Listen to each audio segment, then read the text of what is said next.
이 본문은 은혜 언약의 복들을 제시하고 선언하고 있습니다. 하나님은 이 55장 1절에 오라 너희 목마른 자들아 물로 나아오라 돈 없는 자도 오라 너희는 와서 사먹되 돈 없이 값 없이 와서 포도주와 젖을 사라고 외치십니다. 이미 은혜의 양식을 얻은 사람은 다시 그것을 받으시기를 바랍니다. 그리고 여러분이 영적으로 건강한 상태라면 하늘의 양식을 더 많이 바라게 될 것입니다. 우리는 주님께서 우리를 위해 풍성하게 베푸신 왕의 진미에 대하여 배고픔을 느끼게 될 것인데 그것은 복된 배고픔입니다. 왜 우리는 예배당에 옵니까? 주일에 모이는 목적이 무엇일까요? 이곳은 하늘의 사역이 이루어지며 무언가 참된 일이 행해지는 곳입니다. 사람들이 더 높은 곳으로 높은 삶으로 고양되고 아직 소생하지 않은 사람들이 와서 그 생명을 얻을 수 있는 곳입니다. 시간이 날아갑니다. 죽음이 가깝습니다. 영원히 가까이에 있습니다. 비록 우리가 지금까지 시간을 헛되이 낭비하였어도 이제는 우리가 이런 문제에 진지해져야 할 때입니다.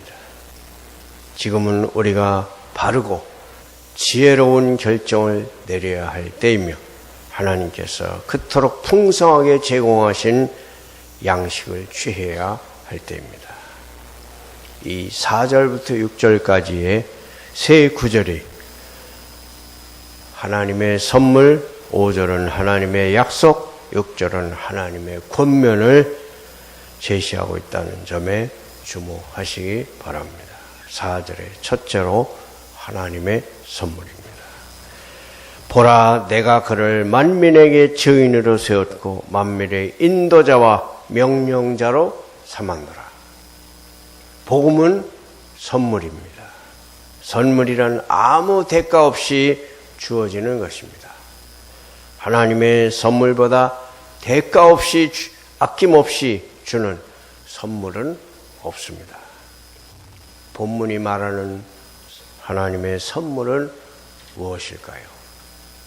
먼저 아버지께서 자기 아들을 주셨다고 합니다. 죄는 너무나 크고 악은 측량할 수 없을 만큼 거대합니다. 죄가 우리 인간에게 초래한 파멸은 너무나 커서 그것은 제대로 묘사할 수조차 없습니다. 그런데 그 악을 위한 치료는 그와 동일하게 크고 훨씬 더 위대합니다. 하나님은 우리의 죄를 없이 하기 위해서 희생 제물을 제공하셔야 했습니다. 그리고 그 일을 하기 위해 아들을 주셨습니다. 아버지와 아들 사이에는 신비의 연합이 있으니 아들을 주심으로써 아버지는 자기 자신을 주신 것이라고 참으로 말할 수 있습니다. 이와 같이 큰 선물이 주어졌을 때 필시 우리에게 소망이 있지 않겠습니까? 단순히 은혜의 선물, 사랑의 선물이 아니라 하나님께서 자기 자신을 주신 선물임을 기억해야 합니다. 골로새서 1장 19절 아버지께서는 모든 충만으로 예수 안에 거하게 하셨다고 말씀합니다. 그 아버지께서 이제 말씀하십니다. 보라 내가 그를 만민에게 주었노라. 성부 하나님이 그 아들을 주신 것이 놀라운 경이라면 아들이 주어지는 일에 동의하셨다는 것 역시 동일한 경의입니다. 아버지의 선물은 아들의 뜻에 반하는 것이 결코 아니었습니다. 예수님께서 우리의 본성을 취하시고 하늘에서 구유까지 낮아지신 것은 엄청난 겸손입니다. 하지만 주님이 우리 죄를 담당하신 것, 영광의 보좌에서 내려와 십자가로 가신 것은 그분의 겸손의 사랑을 보여주는 훨씬 큰 증거입니다. 4절에서 이 선물의 목적이 공언됩니다. 내가 그를 만민에게 증인으로 세웠고 만민의 인도자와 명령자로 삼았노라. 우선 그리스도는 증인으로 주어졌습니다. 그 이유는 우리에게 하나님이 어떤 분이신지 보이시기 위함입니다. 하나님이 어떤 분이신지 알기 원한다면 그리스도의 삶을 연구해야 합니다. 예수님은 말씀하셨습니다. 나를 본 자는 아버지를 보았다. 하나님의 신성이 자비로운 중보자 그리스도 안에서 빛을 발합니다. 인간이 되신 하나님이 인간들에게 하나님이 어떤 분이신지 증언하신 증인입니다. 또한 예수님은 아버지의 뜻, 아버지의 사랑, 아버지의 은혜에 대하여 우리에게 증언하십니다. 예수님은 아버지의 은혜의 목적들과 그 신비에 대하여 보신 것을 선언하시며 그러므로 그분의 증언은 그분 자신의 것이 아닙니다. 그분은 하나님이 어떤 분이신지에 대해서와 하나님이 우리를 위해 어떤 일을 하셨는지에 대한 증인입니다. 또한 아버지께서 그를 명령자와 인도자와 명령자로 보내셨다고 합니다. 다시 말하면 이것은 지도자와 사령관입니다. 어느 나라에나 억압당하는 백성은 지도자를 원합니다. 우리가 그분에게 복종하고 그분의 인도를 받고 그분의 명령에 따르기만 하면 그분이 우리를 안전하게 인도하실 것이며 때가 되면 천국이 우리의 소유가 될 것입니다. 하나님께서 메시아를 그리스도를 우리의 지도자와 사령관으로 주셨으니 우리는 그분의 깃발 아래 모일 것입니다. 지금부터 다윗의 자손 하나님의 아들이 우리에게 지도자와 사령관이 되실 것입니다.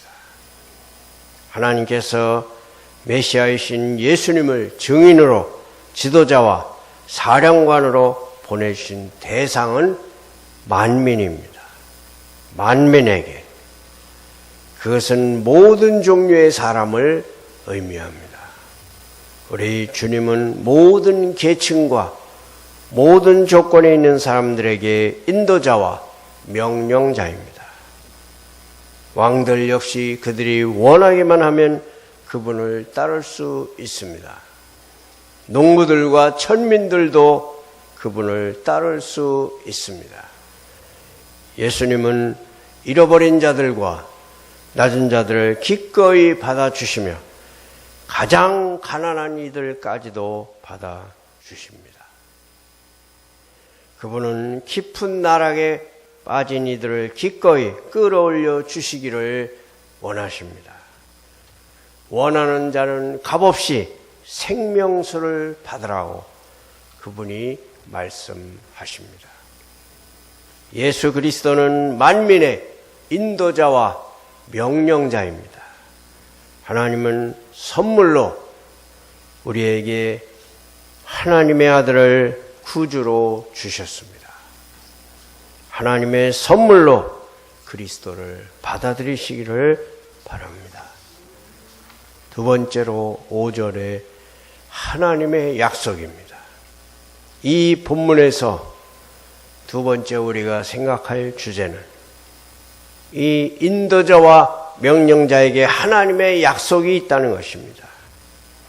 하나는 그것은 하나님이 알지 못하는 이들을 부르신다는 약속입니다.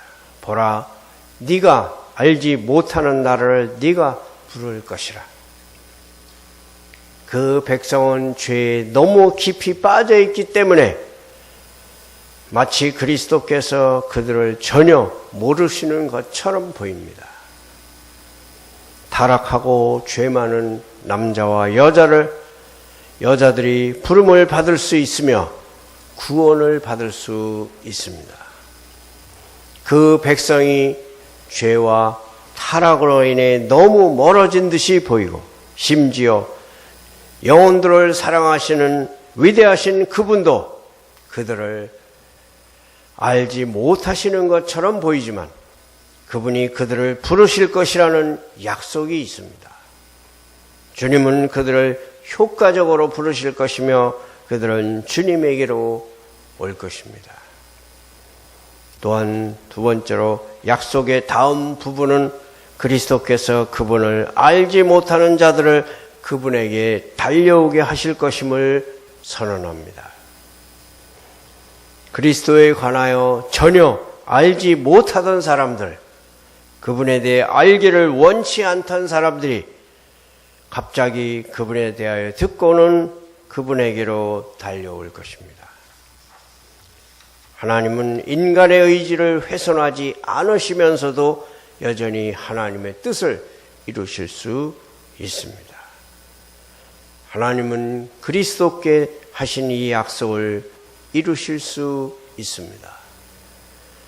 너를 알지 못하는 나라가 네게 달려올 것은 여호와 네 하나님 곧 이스라엘의 거룩한 이로 말미암음이니라. 이 본문에는 특별한 원동력을 부여하는 하나님의 약속이 있습니다. 무엇이 사람들로 하여금 그리스도께 달려오게 만듭니까?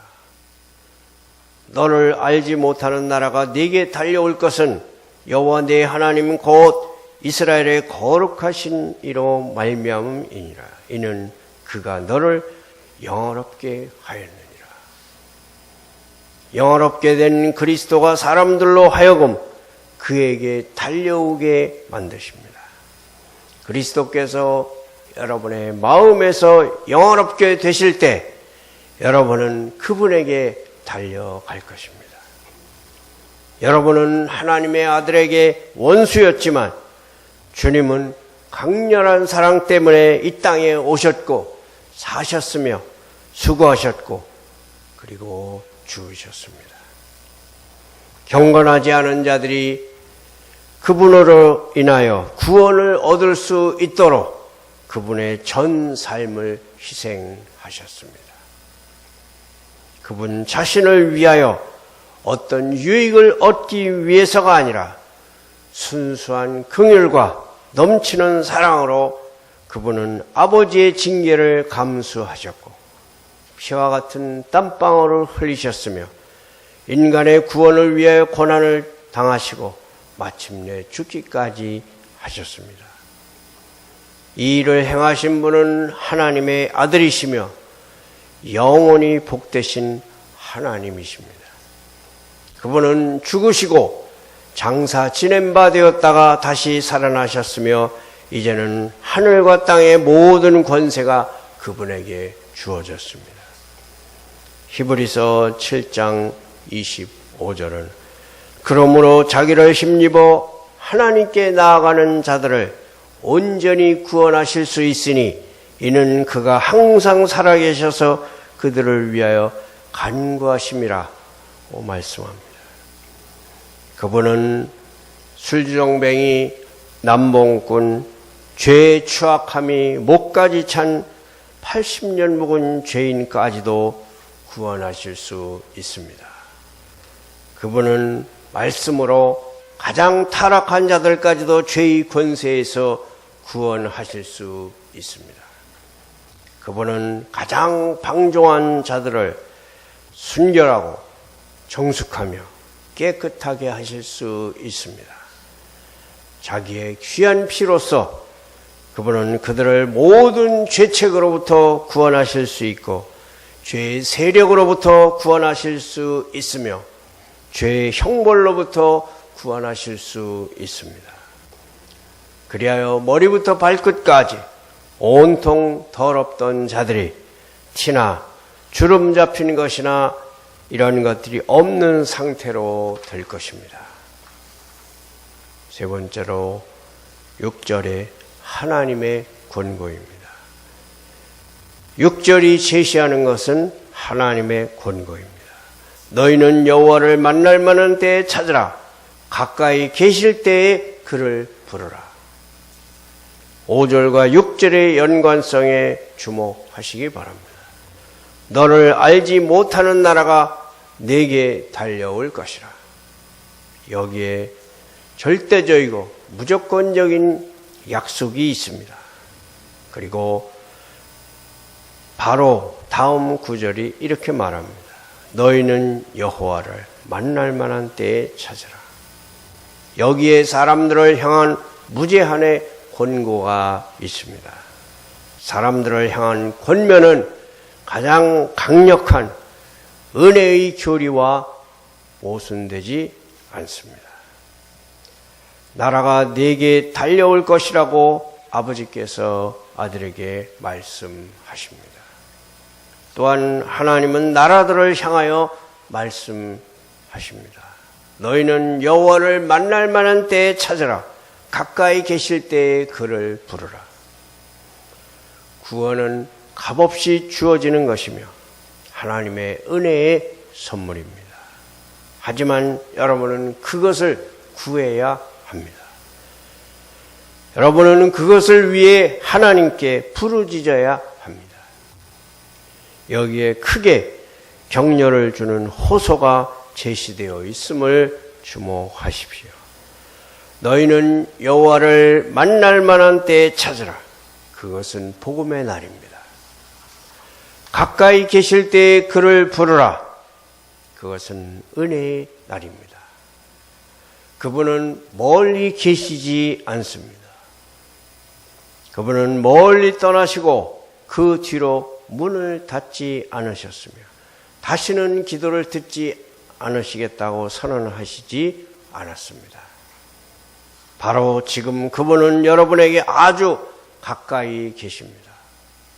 그분이 여러분에게 권면하고 계십니다. 또한 이 말씀에는 격려뿐 아니라 경고가 있습니다. 가까이 계실 때, 은혜의 해가 아직 저물지 않았을 때, 즉 주님의 오래 참으시는 은혜의 날이 끝나지 않았을 때 그분을 찾으십시오. 항상 가까이 계시진 않을 것입니다. 언젠가 집주인이 일어나 문을 닫으면 그때는 여러분이 문을 두드려도 소용이 없습니다. 그분을 찾을 수 없을 때가 오게 될 것입니다. 우리의 생애는 매우 덧없이 지나가며 언제든지 끝날 수 있습니다. 그러므로 삶이 지속되는 동안에 주님을 찾으십시오. 일단 이 삶이 끝났을 때는 여러분이 그분을 찾을 수 없기 때문입니다. 결론적으로 말씀드립니다.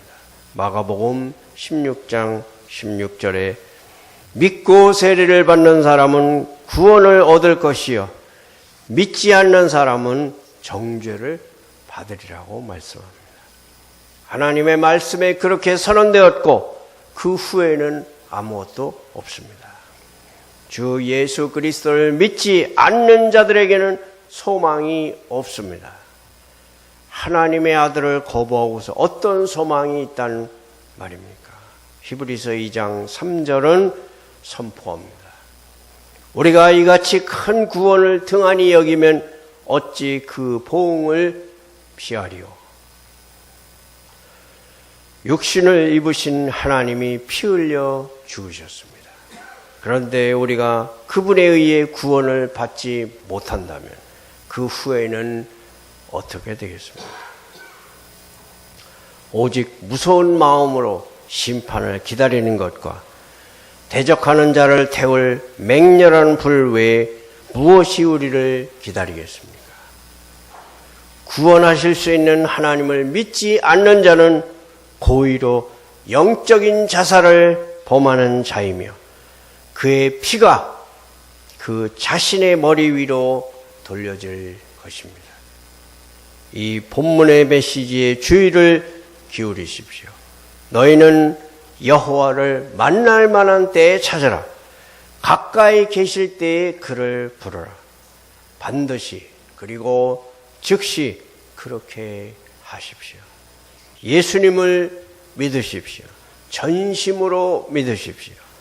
온전히 그분을 의지하십시오. 여러분 자신을 그리스도께 드려 거룩해지고 그분의 뜻대로 행하는 법을 배우십시오. 예수 그리스도의 이름을 송축하십시오. 그분이 여러분을 구원하실 것입니다. 우리 모두 주님을 송축하는 주의 백성들이 되시기를 축원합니다.